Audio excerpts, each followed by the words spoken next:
I have found, say, 10 years ago that families would get very upset.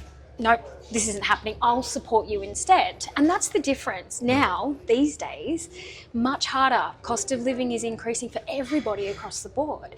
I know I personally couldn't support my parents. I'm a single person with a mortgage.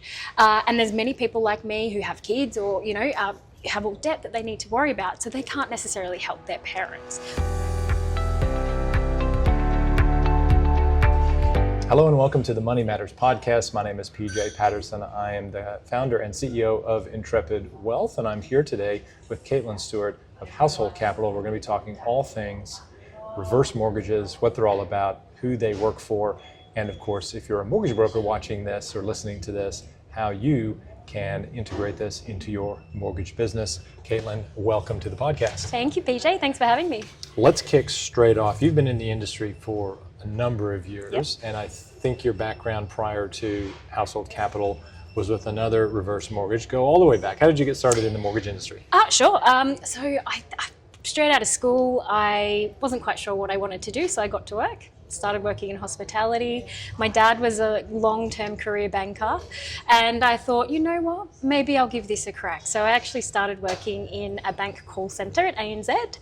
Worked my way through ANZ, ended up in private bank of all places before I decided that maybe the Big Four system wasn't quite for me, and ended up at one of the reverse mortgage lenders where I spent 5 years. I was their first national business development manager by the end, and times over the years I have obviously stayed within the broker space, and now back with Household Capital. So about, give or take, about 8 years worth of reverse mortgage lending specifically out of a 16-year so far finance career. Fantastic. I think that's when I first met you, was probably 5 or 6 years ago at the IFBF, which is actually where we're recording this at our normal meeting spot for the IFBF. Let's go into what is a reverse mortgage, because people who are maybe watching this or listening to this for the first time may have never heard the term reverse mortgage. So tell us and tell the listeners, what is a reverse mortgage? Sure. Very simply put, a reverse mortgage is a product that's been designed for retirees, essentially. So 55 and over, if you own your own home or you almost own your own home, you are able to access equity from that property in order to do whatever personal things maybe you'd like to do, pay off your debt, travel, renovations, maybe give a little bit of money to your kids or gift some funds to grandkids, for example. But the key with a reverse mortgage is that you don't ever have to make repayments. So whatever funds a lender gives to you, the interest will compound onto the balance at the rate that is charged, and it will just continue to compound over time. So there is no fixed repayment schedule, there's no loan term. It's essentially set and forget. Many clients like to draw on the loan slowly, which is obviously a great solution to avoid interest compounding from blowing out. But we do see some clients who may come to us who have a genuine need to pull out all of those funds that they're eligible for on day one, maybe to pay off a mortgage, free up cash flow, etc., etc. There's lots of different uses for the product, and for clients that are asset rich, cash poor, maybe they bought the property 40 years ago, it's gone up 200%, especially if you're in Sydney, for example. You've got significant amount of equity, but very little income if you're on the pension. So really fantastic product for those kinds of clients. And thinking about that, I mean, reverse mortgages, how long have they been around in Australia? Good question. I believe because I want to guess about 20 years or so. It's been over 20 years. Yeah. So essentially in 2006, just before we had the GFC, there were about 22 lenders of reverse mortgages in Australia. Very different landscape, very little regulation, very different challenges that came as a result of that. Now, post-GFC, post the National Consumer Credit Protection Laws, very, very different landscape, thankfully. Yes. But yes, it would be about 25 years, I'd say. Okay. Yeah. This is an area, and it's a good thing that a lot of that regulation did come to the fore. I remember the pendulum sort of swung one way a little bit too far into the regulatory spectrum, and then they eased it back a bit, but you still needed to get accreditations and stuff to, as a broker anyway, I had to get accreditations to write this sort of product, and for good reason, because it is a specialist product and it does cater to a specific niche of the Australian population. And so let's delve into that a little bit. So who is sort of the typical borrower at the moment that Household Capital is seeing? Yeah, absolutely. I mean, obviously the product starts at 55. Now at Household, we start at 60. So we've decided to start a little bit older. Is there any reason for that? Oh, look, it's just, I suppose, over time, compounding interest may result in a negative equity. And so as a lender, we actually have to comply with something called the no negative equity guarantee, which essentially means that the clients can not owe any more than the fair market sale of that property. And why that's important is because pre-regulation of this product, pre-GFC, a lot of lenders in this space, if the value of the loan exceeded the value of the property, often the lender would then pursue that difference from the estate. You know, the families may not be able to pay that. And so obviously with the regulations that came on board, the no negative equity guarantee is important because it then avoids the family or the estate from having to pay any shortfall. So we do wear that. Now, we want to make sure that we're not seeing negative equity if we can avoid it. And so if you're thinking about taking out a reverse mortgage at age 55, 15% is how much you can access at that point. If you were to have a couple of $100,000 within that, maybe you've got a nicely valued property, over time, with compounding interest, without any repayments, you may hit negative equity. And so as a business, we've decided to take a step back. We start at 60. We feel it's more conservative in our approach, of which we want that to be. And so most of our clients are actually older than 60. So we're probably work towards more of the, mid 70s or early 70s to mid 70s. And a lot of people at that time maybe have utilized all of their superannuation. So they may not have that additional cash resource coming in. The pension's not really sufficient to get by these days. And so that would typically be what most of our clients look like in most cases. Okay. Yeah. And in the past, I would imagine that a lot of retirees with a property asset. So if we sort of go all the way back to why this product has probably come to the fore, there's a group of Australians who might have only just paid off their home. They would not necessarily have been in the superannuation system for long enough for it to really matter to their retirement. So the family home is the big asset that they can tap into, which is why this product's so important for a certain segment of the Australian population. And I would agree with you, it's probably that around that 70 plus is probably the sweet spot for that. So speaking to the 70 plus people who hopefully have learned their way onto social media and stuff and will see this video, one of the concerns that I often get is around that negative equity piece, and I think it's worth going into. And so maybe we just elaborate on that a little bit. So obviously when you take out a mortgage, the capital growth on your property doesn't stop. It continues. So how often have you seen in the past 20 years or so an actual negative equity situation? I actually have not seen one at the end of a loan term get to that point, which is fantastic, right? It means that things are working as they should.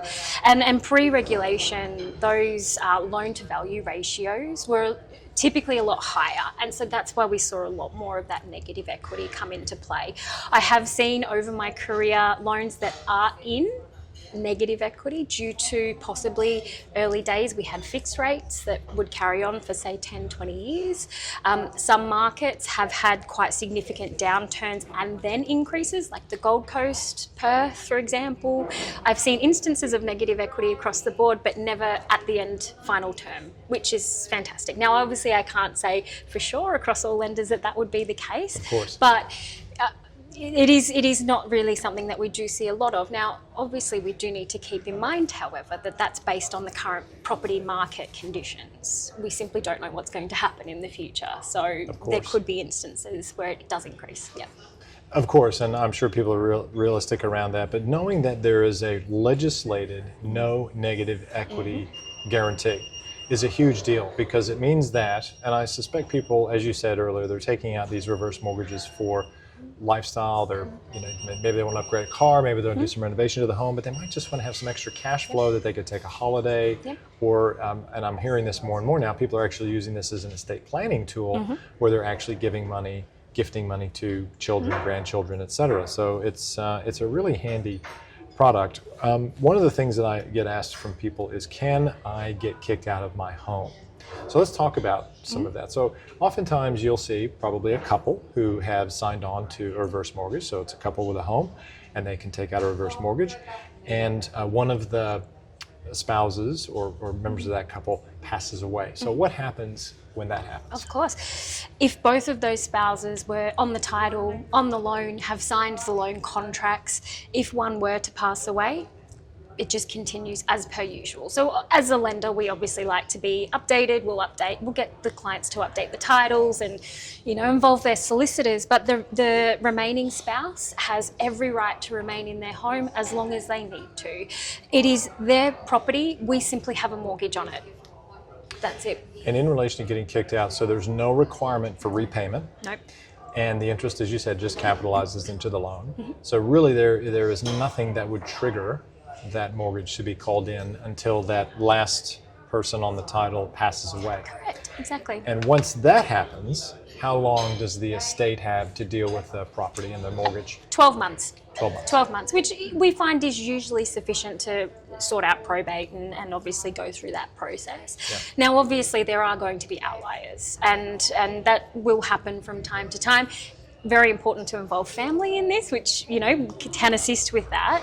But we do find that if a family is having some problems due to whatever reasons, there can be a multitude of things, as long as they're updating everybody about it, they're very unlikely to get to the point where a lender, we don't really have much recourse outside of charging default interest or enforcing a sale, for example. Quite rarely we would ever have to get to that point if everybody's communicative and, coming along the journey. So, yeah. And that's good to know. I mean, I would have thought this sort of area is not one where you'd want to damage reputation, because this can be a very sensitive sort of product, and it's a sensitive age group, and I'm sure we'll get into some of the nuances around ensuring that people are being taken advantage of financially around these things. But yeah, that's really reassuring to have you repeat those things, which of course I know, but it's for the worldwide public out there. Let's see, next question. One of the things that borrowers can do with a reverse mortgage is get a regular income stream. So it's almost like, I'm not going to call it a pension because it's not a pension, but a regular income stream. Can you just walk through that part of the product? Of course. So most lenders in this space will offer a regular income, and depending on how much they're looking for or the intervals, it will change from lender to lender. So at Household Capital, we can set up 5 years at a time of regular income that comes out of the loan. Now, it's not technically income. So we just want to clarify that. It is a loan. You're taking a loan from your home, but we're drip feeding it to you. In most cases, most clients will go for either a fortnightly or a monthly payment. So we time that for the pension for fortnightly. Otherwise, we put it in the account every month before the 15th. And those funds are essentially set aside at the start, and we will just drip feed it to the client automatically. They don't need to do anything. Again, it's like a set and forget type situation. Something that's really positive about that approach is, rather than, say, if you were approved for $200,000 and you just wanted to use that for income, if you drew that money from day one, put it in your bank account, not only are you being charged interest on that, so debt is compounding, you also may find yourself, if you're a pensioner, in a little bit of trouble with Centrelink, because that could be considered an asset once it hits a certain amount after a certain amount of time. So the technicality of drawing the funds from the loan is that it's a loan, it's sat with us until they draw it, and in some instances they may be able to draw on it in advance if they've maybe got some bills or something's happened. So that's great, they know it's there that they can access. But the positive to that is that it's not affecting their pension if they're setting it up that way in most cases. Obviously, I'm not a planner, I can't comment on everybody's circumstances, but that's usually the case, yeah. And that's a good nuance to sort of highlight, which is that when you take, even though you call it an income stream, it actually isn't income for the purpose of the tax office or the ATO or the tax office and ATO are the same thing. I meant to say Centrelink. Yes. But the nuance is, if you do take a lump sum versus an income stream and you just put it in the bank, it's called deeming. What the Centrelink potentially will do is look at how much cash you have at the bank. They will put a deeming rate on that, and that does impact your pension. So, and your point about working with a financial advisor on this is a great point, because a financial advisor who even specializes in this age care or age pension or whatever space can help clients understand what their obligations or ramifications are to taking out one of these products. Absolutely. Good. Now, the interest rates on these mortgages are often a little bit higher than a standard interest rate. Can you just walk through maybe the reasoning behind that and why that would be the case? Well, in most cases, a lender, once they've lent out funds to a client for a reverse mortgage, average loan term is usually around 7 years. So for us, the risk is higher in that we're not seeing a return on those funds for at least 7 years in most instances. And so therefore, where we get our money from, we're charged obviously a higher rate than what a standard forward mortgage lender would be, as we call it in the reverse space. And so therefore that risk cost is passed on obviously to the end consumer as well. And so you're typically looking anywhere from say 3, 4 to 5%, depending on the nature of the loan, the area you're in, all of those sorts of things as to the interest rate. At household, however, we actually have seen that there was a gap in the market. There are, in other countries such as the UK, there's optional interest-only options that are available to clients. Now, obviously not suited to everybody, given depending on their income source and things like that, but we do offer interest-only repayments where we'll offer discounts. So if a client can pay 100% of their interest each month, we'll give them 100 basis points, so 1% discount, which is pretty substantial. Yeah, that is good. And I was going to actually ask you, the next question was going to be around making repayments. I think this generation has paid off their loans and sometimes is reluctant to go back into debt, regardless of whether they have to make a repayment or not. So despite the fact that they might take money out and use it and whatever, they still feel compelled to make a repayment. So first of all, are there any restrictions or penalties around making extra repayments? Typically not, no. And obviously that would sort of come through with the regulation as well too, GFC, all of that sort of stuff. I'm sure there would have been some nasty things in there, but no, these days clients can elect to make repayments part or in full without penalty at any time. So even if, let's just say that the client's got a loan and 6 months later something really catastrophic happened, they had to sell the property, at that time the lender would simply take whatever is owed. There are no deferred establishment fees, there's no penalty costs, it's nothing like that. It's very transparent, straightforward, obviously very important with this demographic that is the case. So good. Now that's good to know, and I mean that is a nuance about these products that I think is fantastic, is that if someone wanted to, or let's say they got an inheritance, or who knows, they sold some asset, whatever, it doesn't really matter how they came into the money, I suppose, that they could repay some of that loan and there's no penalty and it just reduces the balance. Now if they do repay, a lot of traditional home loans, forward home loans as you say, have a redraw type facility. So how would that work with a reverse mortgage? Yeah, absolutely. I mean, obviously every lender will be different depending on the nature of the structure of the loan and how they're set up and all of that sort of stuff. But at household, for example, we have redraw. Most lenders have redraw available for this product type. It's important to note that redraw for a standard reverse mortgage, not necessarily a line of credit, well, it actually could work like a line of credit in some ways, in that if you put money back into the loan and you've got interest that's been capitalising and compounding onto the balance for some time, that money will first pay off that interest before you then see it in your redraw, basically. So redraw is really fantastic for this product if potentially down the line, we do see a lot of clients get inheritances, Tats Lotto maybe. One can wish. I didn't win last night, unfortunately. No. You would be here today if you had, right? That's correct. But yeah, redraw just in most cases, net of interest is important to note. It doesn't sort of work like obviously when you've got a standard mortgage, you're paying down that principal over time. Well, that's not happening with the reverse. So just to be mindful of that. Good to know. I had a question, but I am now wondering what it was. Okay, here we go. When clients are taking out reverse mortgages in the past, I've had to have them speak with a solicitor and in some cases a financial advisor. So can you just walk us through what some of the requirements are when a person is, or a couple are taking out a reverse mortgage, or what they need to do, the advice they need to get? Sure. Legal advice is required for everybody on every loan across the industry. Now, that's actually not regulated. However, if it weren't to be regulated, I'm sure that the regulator would probably have a problem with that. The legal advice is really important, and it happens at the end of the application once it's all approved on the contracts.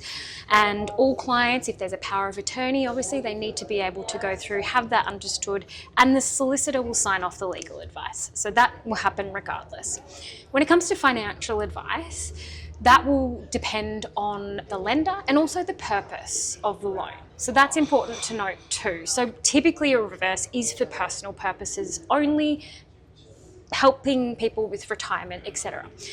In some cases, a client may like to gift quite a significant amount of funds to their kids or their grandkids, and that's usually fine. However, again, if they are receiving a Centrelink income, for example, it could significantly impact that pension. And so some other ways in which a reverse mortgage could impact a pension would be if they're making a financial investment.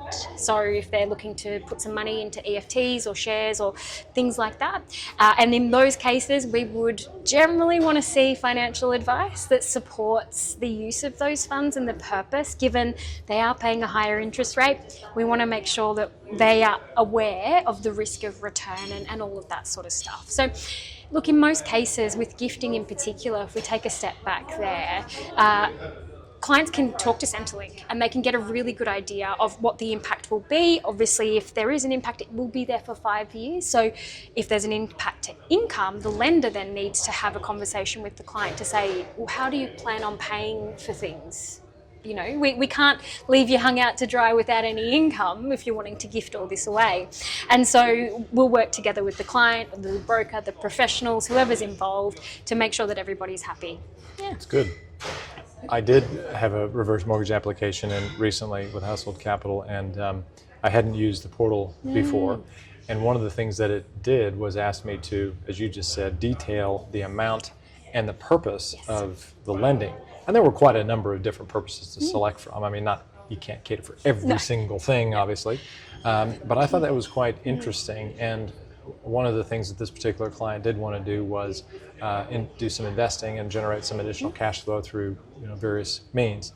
I happened to be their mortgage broker and their financial advisor, so it was fairly easy to sort of have that conversation. But that's the level to which you guys are now going with clients. It's not anymore. You just say, okay, yep, you get, you want 50 grand, sure, here it is. You put on, an upgrade car, renovate the bathroom. It's no, we really want to know what you're using it for. And it sounds like the reason for that is you want to be absolutely certain that there's no abuse, no weirdness going on in the application. Would that be absolutely pretty accurate? 100%. And also too, reverse mortgages, excuse me, are by and large the most regulated product in consumer lending. So, there are additional checks and balances that a broker like yourself has to do, documentation and conversations that you're having with the clients. And so we basically take that and we just take it a little bit step further and we go, okay, is this responsible? Is there any vulnerability? Is there any potential coercion, abuse? Are the funds being used appropriately? Like, does it make sense? And there's also something too that the clients need to have considered is what impact does the loan they're taking today have on the ability to meet their future needs, like aged care, right? And so we want to make sure that everybody's informed, everybody knows what's going to happen, because aged care is expensive. And there's, if you get to 85 and you need to come up with $1 million to pay a RAD, but you've got a loan, then making sure that you've considered or your family knows what the options are is really important. So that's really why we're doing this. We want to make sure everybody gets to the end of a loan term and can't go, well, I didn't know that this was going to happen. Yeah. I'm glad you brought up aged care, because in the past that was probably the primary reason I was writing reverse mortgages, was so that family could pay for what's called the accommodation bond to the aged care provider. And that scenario you just painted is interesting, because you could start off with a reverse mortgage because you're young enough to still live at home and look after your home or whatever, but at a certain point you may go, man, this is all too much and I want to go into aged care. How do I fund that? And again, the family home can be tapped for that. So knowing that you would potentially have enough equity to do that, very important thing. Absolutely. And we, us as a lender, you as a broker, other brokers and lenders in the space, we have to demonstrate to the clients up front. We show them a calculation from a government website that says, this is how much you're borrowing, this is the interest rate. Let's project property growth, let's project interest rate, let's have a look at what the plan is for the drawdowns. And then it'll give you an estimated amount of equity left after 15 years. And in some cases, that equity is less than 10%. And so that's, again, why it's important to have those conversations. So especially with families, a family may expect a substantial inheritance to come when a client passes away and the property is sold. And so a reverse mortgage is going to derail that considerably. Yeah.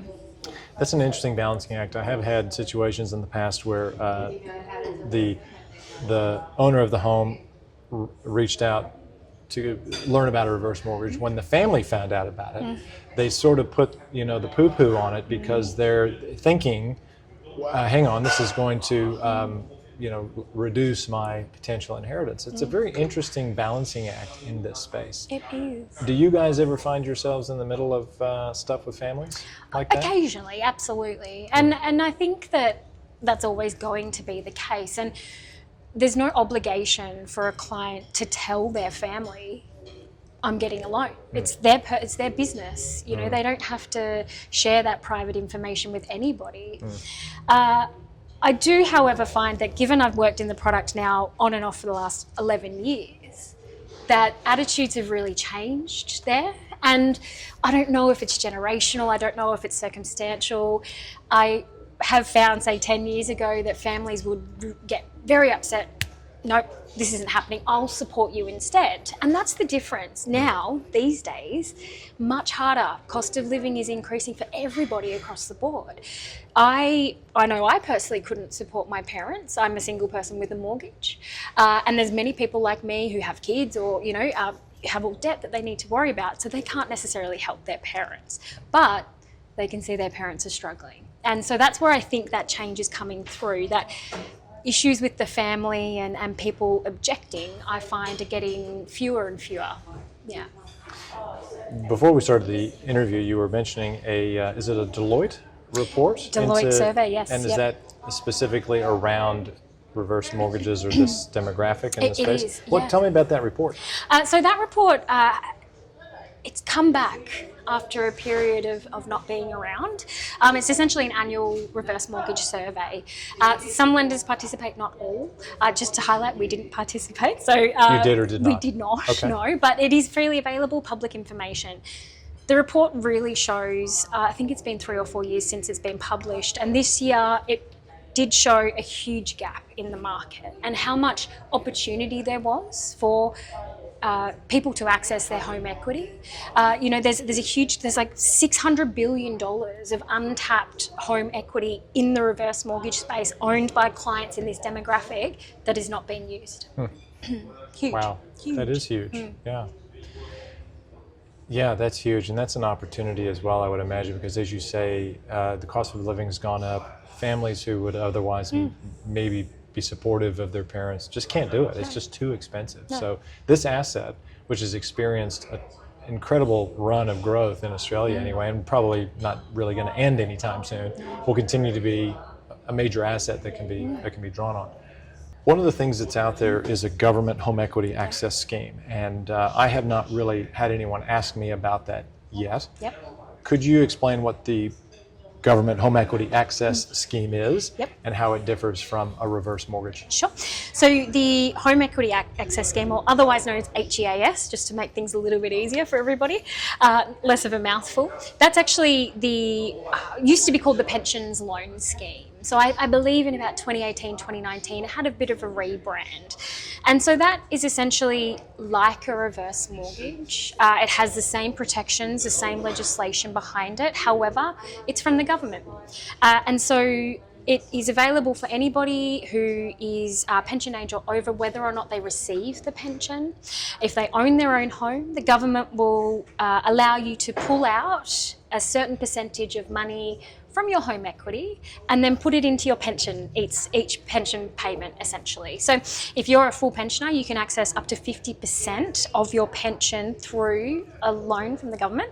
If you're a non-pensioner, I believe it's 300% or 150%. You could clarify that data. But essentially it's a cheaper option for clients. Now it's reduced, so it's nowhere near, so they couldn't access, say, $300,000 to refinance their home, for example.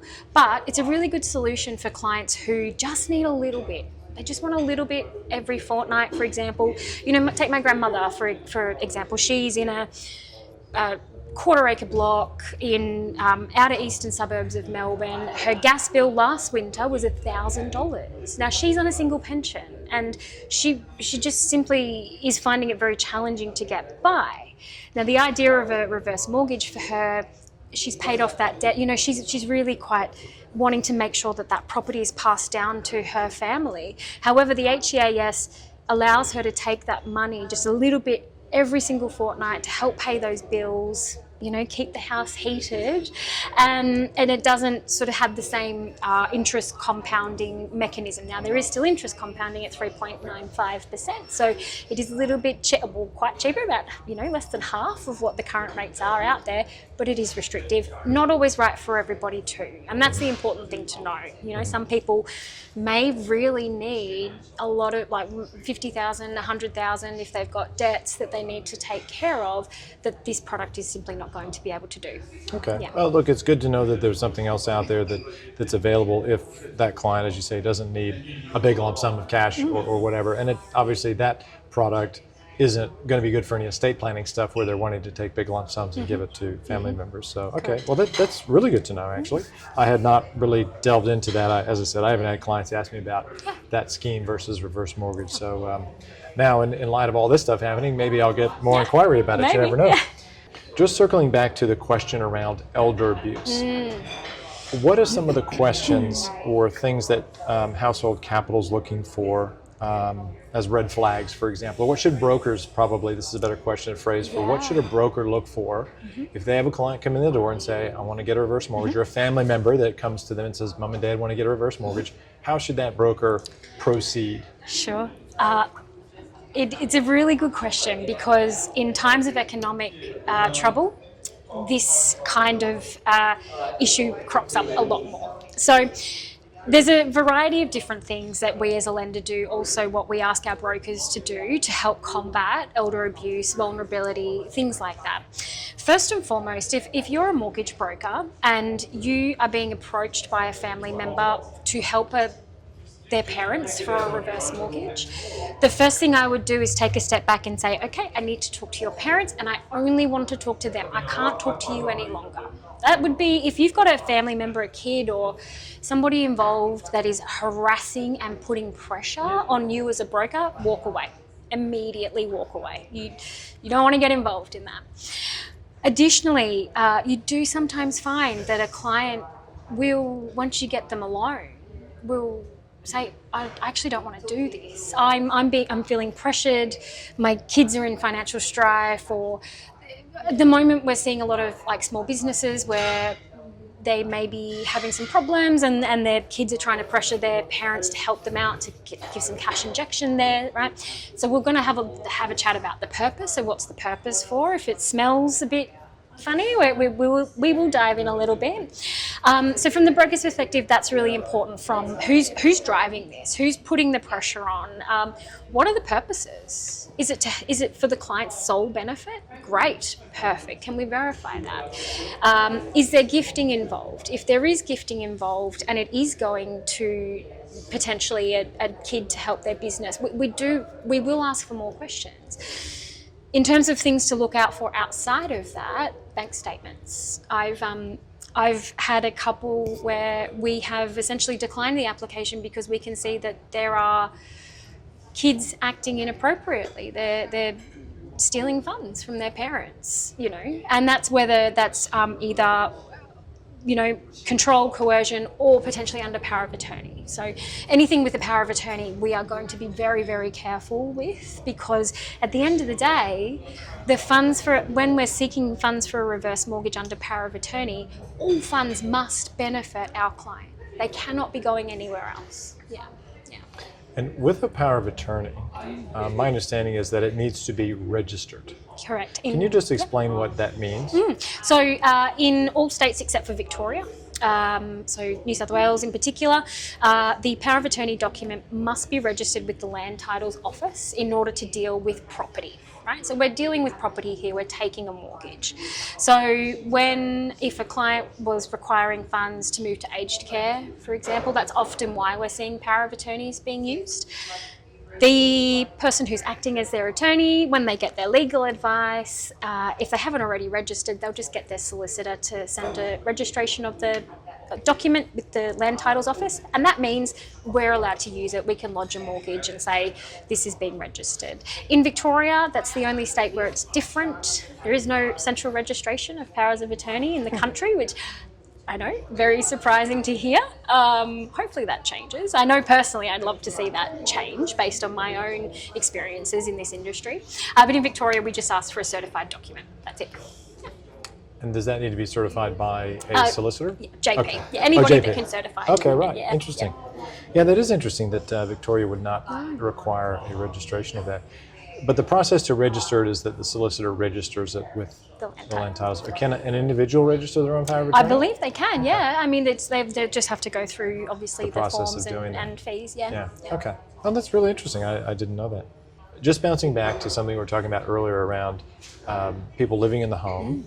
So generally you would expect it would be just the husband and wife or a couple that would be living in the home. But now we're seeing adult children staying at home much longer. Sometimes even the whole boomerang effect. A broken marriage will bring a child and possibly their grandchildren back to the home. When a reverse mortgage is written under those circumstances, can you elaborate on the nuances or the issues around having other potential dependents or adults that are not on the mortgage, reverse mortgage, also living in the home? Absolutely. The important part about a reverse mortgage is, as we've discussed, is that the loan is compounding, there's no set term, but it will be due and payable when the client either passes away or the property is sold. And so in the case of a client passing away, if they had family living with them or even boarders, having some people help, chip in, all of that sort of stuff, those people need to be aware that they have no right to remain in the home if something was to happen to the client, essentially. And so most lenders have a process. For us at Household Capital, we call it a permitted cohabitant. And that is essentially a person who is over the age of 18 who is permanently residing in the home. We'll obtain their information. We'll ask them to sign a form that essentially outlines their rights, that, hey, if something was to happen to Mr. and Mrs. Smith, they passed away, you need to be aware that you don't have a right to remain here. And that's really important, especially too, like if you've got kids that have stayed at home forever, and there is instances of that happening, those kids may just assume, I've got the right to remain here forever, And so that's not the case, obviously, when we do have a reverse mortgage. Something also too that we do see from time to time as it relates to people residing in the home is maybe a second marriage, or you may have a spouse but they are actually on the loan or the title because that property you bought that property before you met that spouse, or there's lots of different reasons why that would be something that would occur. And again, we just need to take a step back and say, okay, well, that spouse living in the home, if they qualify for the loan, if we can still help them, then they can come on the loan as a non-title borrower with Household Capital. But it's important to note, and again, the conversation needs to be had prior to the loan being established, what happens when the person who owns the property passes away. Especially too, that if their estate is getting split to their kids and not their spouse, the spouse again needs to be aware you may not have a right to remain in the home. So there is a lot of nuance with it, and it's just important that we have the conversation up front so that everybody's aware of their rights. Yeah. And that's a really good scenario to run through, because I suspect that with some of these scenarios, brokers might just automatically put this in the too hard basket and not offer a solution to their client. So if that were to occur, let's say a broker tomorrow, after watching this awesome podcast, gets a scenario like that and just goes, oh boy, this is a tough one. What would you recommend they do? Should they pick up the phone and give you a call and workshop that scenario? 100%, 100%. In this product, things that may look simple are not always simple. And that's key when working with a lender, that you have access to a BDM that understands the true lay of the land, have seen everything. I have seen what I'd like to think is everything. Just this last week, I saw a situation I'd never seen before, right? And so as a broker, you're not going to be able, if you're not writing this product all the time, you simply wouldn't be able to tell when there is a slight nuance. You know, powers of attorney, what happens if the spouse living in the home wants to access money whilst the other borrower's in care? You may think that's straightforward. It's absolutely not straightforward. And so yes, pick up the phone, call me or one of the other household BDMs or your lender of choice BDM and workshop it in detail, because there's nothing worse than getting to a loan into the credit assessment stage and we have to essentially withdraw it or decline it because there's just something that was overlooked that if it had been workshopped, we would have been able to address earlier on. So.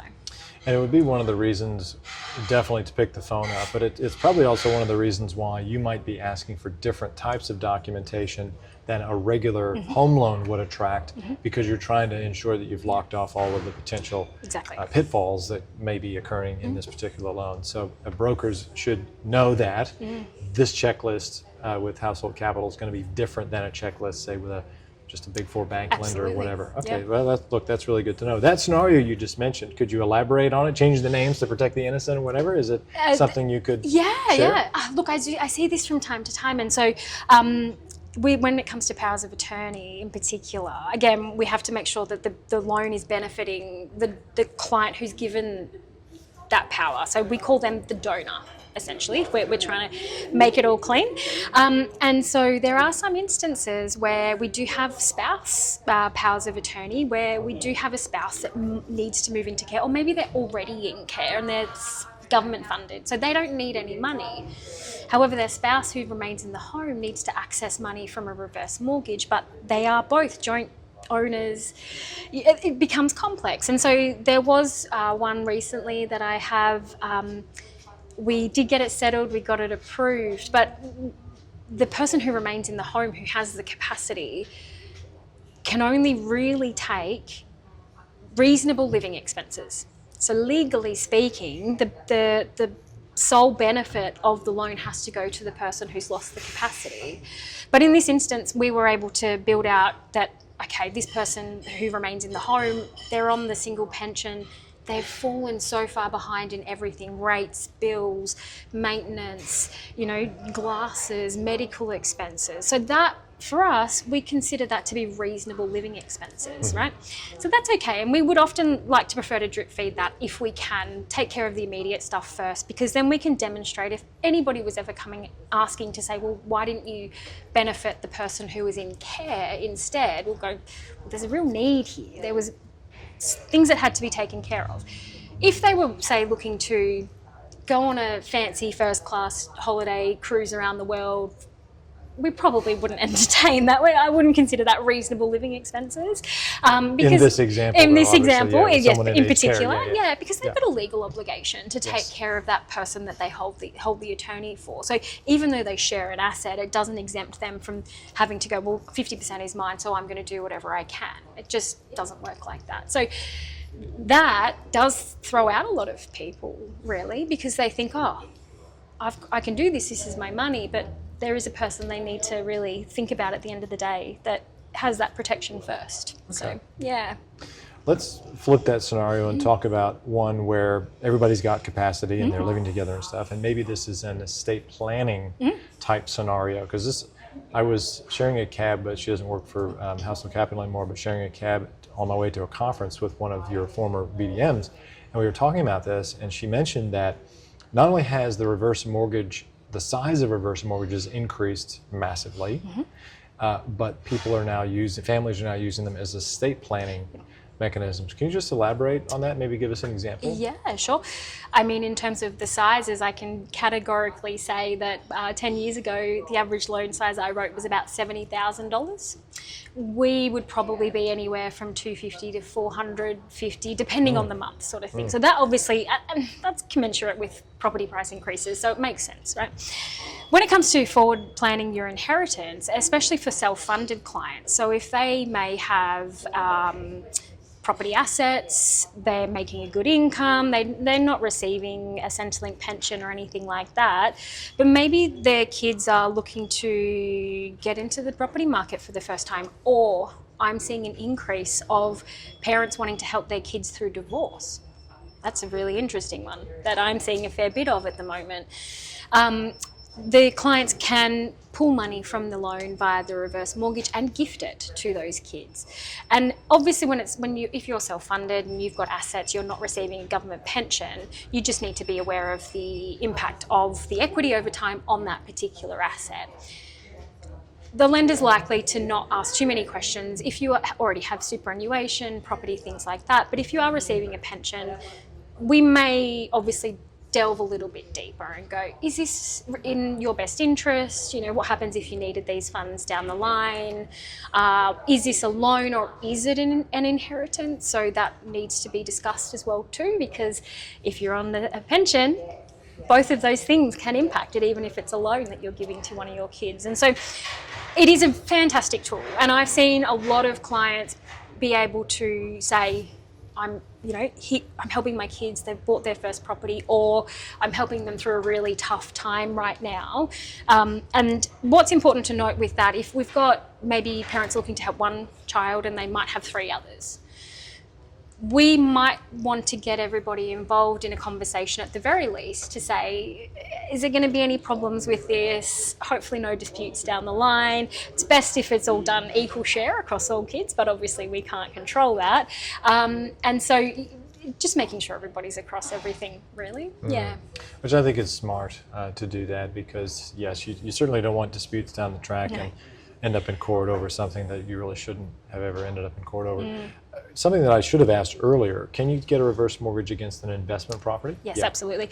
And in most cases, you'll find across all lenders that it can only be residential property. There must be a house, no commercial, no vacant land, no unusual sort of weird and wonderful things. But yes, investment property is absolutely fine. The key thing there is that if you do lease that property, the lease agreement can't be longer than 12 months. But that's really the only caveat usually. Okay. Good to know. Good to know. Let's talk as we sort of wrap things up. That's been really insightful. This question is really for the brokers that would be watching this. Obviously, we would get paid to refer a reverse mortgage client to you. What is that stock standard pretty much across all aggregators and stuff, or is there a range? I think all lenders differ. Here at Household in particular, we'll pay you whatever the client draws. So it's important to note that some clients will have quite significant facilities that they just want there just in case. And it's similar to the offset balances with a forward mortgage, right? We'll pay you what they draw on. For us, it's 0.8 every time they draw. So, if they did say pay out a mortgage, for example, you've got that. And then when they draw further, if they do a regular income every single month, you'll get that payment. You do also get trail. And with a reverse mortgage, in most cases, your trail book is increasing rather than decreasing. So opposites there.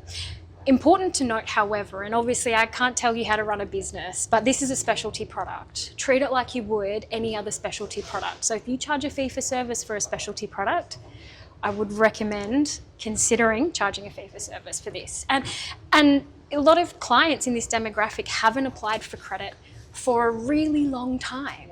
And so that can make things quite challenging from the broker's perspective in terms of the pace and assisting them, getting all the supporting documents, going through everything with them, all the interviews, clarifications, all of that sort of stuff. Your time is worth money, and I recommend considering that fee for service. Yep. I think that's a great suggestion, because my experience with reverse mortgages is there is a lot of hand-holding that you have to do. You have to meet with family members. Sometimes the solicitor explain to them what's going on and all of it. So I think a fee for service for something like this is fantastic, and a great way to sort of wrap up. Is there any final thoughts that you have that you'd like to share with the audience about reverse mortgages, whether that be a consumer or mortgage broker? I think, look, obviously I'm mortgage broking facing. This is what I do day in, day out. I think that times are changing, and this product was traditionally the realm of specialist brokers who had been through specialist training and things like that. Now, that is no longer required. SQL was once a accreditation you used to have to obtain. That has disbanded. It is now led by the lenders. And at Household, we are big on education. We want to make sure that you know exactly what you're getting into, that you're clear on compliance, because that's a really important part of it, and not to just shy away from it. I think this product is going to be, and I've been saying this for the last 3 years in a row, it is just increasing year on year on year. The opportunity is there, the demand is there. I'm seeing more and more brokers call me out of the blue and say, I've never written this product before and now I've got 3 leads. Help me. Do it. Get accredited, write the product. You'll absolutely find that it gives you a lot of nice little purpose and, soft and fuzzies in some instances as well, which is always a nice value add. But I think moving forward, if you're a mortgage broker and you don't have any reverse mortgage experience, you'll find that it's going to come knocking soon. And talk to your trusted lender, your BDM, get that education, put yourself in head first, and I think you'll find it's a nice little diversification to your portfolio. So couldn't agree more. Talk to Household Capital for all your reverse mortgage needs. Caitlin, thank you for joining me today on the Money Matters podcast. Thank you, PJ. Thanks for having me. Let's try that again. No worries. Thank you.